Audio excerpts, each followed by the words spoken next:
Tu veux une vérité brutale? Plus tu poursuis une femme, plus tu lui donnes le pouvoir de te perdre. Épictète disait « Ce qui trouble les hommes, ce ne sont pas les choses, mais les jugements qu'ils portent sur les choses. » Et en amour, ce jugement est souvent faussé. Tu crois que montrer trop d'intérêt va te rapprocher d'elle? Tu crois que donner, insister, rassurer, séduire sans relâche va créer du désir. Mais en réalité, tu fais exactement l'inverse. Pourquoi? Parce que le désir ne naît pas dans la sécurité totale. Il naît dans la tension, dans l'incertitude, dans ce léger manque qui fait battre le cœur plus vite. Une femme ne tombe pas amoureuse d'un homme qui lui court après. Elle s'interroge sur l'homme qui ne le fait pas. Imagine deux hommes. Le premier lui écrit tous les jours, répond en quelques secondes, valide chacune de ses paroles, cherche à lui plaire constamment. Le second vit sa vie, il répond quand il en a envie, il ne cherche pas à convaincre, il est présent, mais jamais acquis. Lequel intrigue? Lequel crée une émotion? C'est là que la psychologie entre en jeu. Une femme ressent profondément l'énergie d'un homme, et cette énergie parle plus fort que les mots. Un homme qui courtise trop envoie un message invisible. Tu es au-dessus de moi. Et ce message détruit le désir. À l'inverse, un homme qui ne courtise pas excessivement envoie un signal puissant.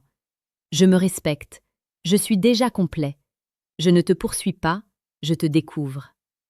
Et ça change tout. Dans la vie réelle, tu l'as déjà vu. Cette femme qui ignore tous les hommes qui lui courent après, mais qui devient soudainement attentive à celui qui reste distant.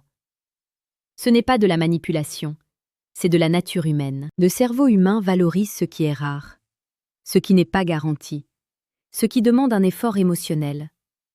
Quand tu es trop disponible, tu deviens prévisible, et la prévisibilité tue le mystère. Et sans mystère, il n'y a pas de tension, et sans tension, il n'y a pas de désir. Maintenant, écoute bien ça. Ne pas courtiser ne veut pas dire ignorer. Ne pas courtiser ne veut pas dire être froid ou arrogant. Cela signifie simplement ne pas se perdre pour quelqu'un. Un homme fort ne cherche pas à être choisi. Il choisit, il observe, il ressent, il avance avec calme. Et c'est exactement cette posture qui attire. Si tu comprends ça, ta vie change. Parce que tu arrêtes de jouer un rôle. Tu arrêtes de supplier pour de l'attention. Tu deviens centré, aligné, stable. Et une femme ressent cette stabilité comme une sécurité émotionnelle profonde. Si tu veux aller plus loin dans cette compréhension, prends un moment. Écris en commentaire ce que toi tu as déjà vécu. Est-ce que tu as déjà remarqué qu'une femme s'éloignait quand tu montrais trop d'intérêt? Dis-le honnêtement. Et si ce type de contenu te parle, abonne-toi à la chaîne Mentalité Stoïque. Chaque jour, tu y trouveras des vérités puissantes sur la séduction, celles que peu d'hommes osent affronter. Maintenant, revenons à l'essentiel. Il y a une scène très simple. Tu rencontres une femme. Au début, tout se passe bien. Elle rit, elle est intéressée. Puis tu commences à envoyer plus de messages. Tu veux sécuriser la connexion. Tu veux être sûr de ne pas la perdre. Alors tu en fais plus. Et c'est là que tout bascule. Elle met plus de temps à répondre. Elle devient distante. Tu paniques. Tu intensifies encore plus. Et elle disparaît. Ce cycle, des milliers d'hommes le vivent chaque jour. Mais très peu comprennent pourquoi. Parce qu'ils confondent amour et besoin, attirance et dépendance. Une femme est attirée par un homme qui n'a pas besoin d'elle pour exister. Pas parce qu'il la méprise, mais parce qu'il a déjà une vie pleine. Un homme occupé, un homme avec des objectifs, un homme qui ne change pas son rythme pour plaire. C'est ça qui crée l'attraction. Et il y a une autre vérité, encore plus profonde. Une femme ne veut pas être le centre de ton monde. Elle veut être une partie précieuse d'un monde déjà solide.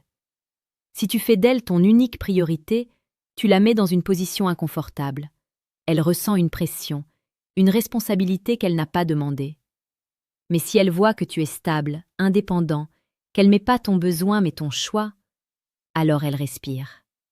Et dans cette respiration, le désir grandit. À ce stade, si tu veux vraiment comprendre comment incarner cet état d'esprit, regarde le deuxième lien en description.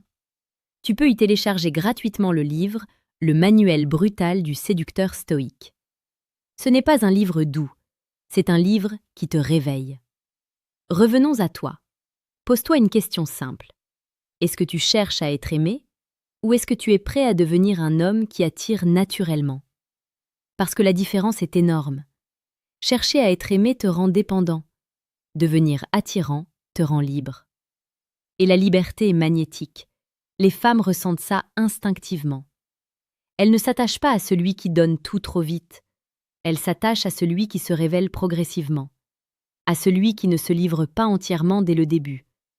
À celui qui garde une part de mystère. À celui qui n'a pas peur de perdre. Parce qu'un homme qui n'a pas peur de perdre devient impossible à ignorer.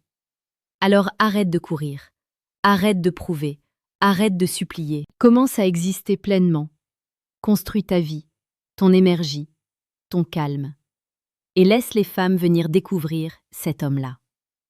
Si ce message t'a touché, si tu sens que quelque chose en toi s'est réveillé, alors abonne-toi à Mentalité Stoïque.